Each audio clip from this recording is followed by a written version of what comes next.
বাসায় যদি আপনাদের আলু এবং ডিম থাকে তাহলে আপনারা এই মজার নাস্তাটি বানাতে পারবেন। আজকে আমি আপনাদের দেখাবো একটি মজার বিকেলের নাস্তা, যেটা আপনারা বাসায় খুবই ইজিলি বানাতে পারবেন। চলুন শুরু করা যাক এই মজার রেসিপি। 5টি আলু, একটি ডিম, আধা কাপ আটা এবং মরিচের গুঁড়া, হলুদের গুঁড়া নিয়ে নিয়েছি।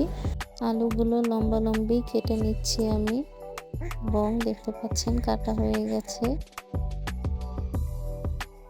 এবার চুলায় প্যান বসিয়ে নিব। আমি ইলেকট্রিক চুলায় বানাচ্ছি। 1 কাপ পরিমাণ মতো তেল দিয়ে নিচ্ছি, আপনারা পরিমাণ মতো দিয়ে নেবেন।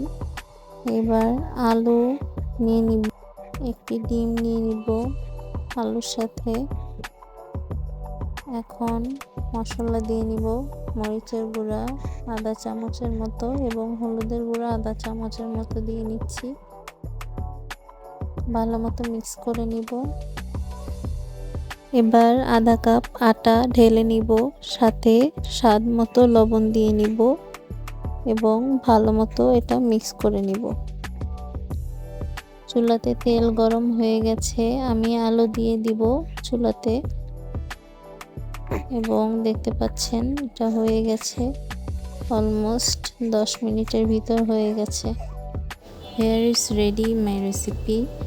আপনাদের যদি আমার ভিডিওটি ভালো লেগে থাকে সো অবশ্যই আমার চ্যানেলটি সাবস্ক্রাইব করবেন এবং ভিডিওটিতে অবশ্যই একটি লাইক দিয়ে দিবেন। Thank you.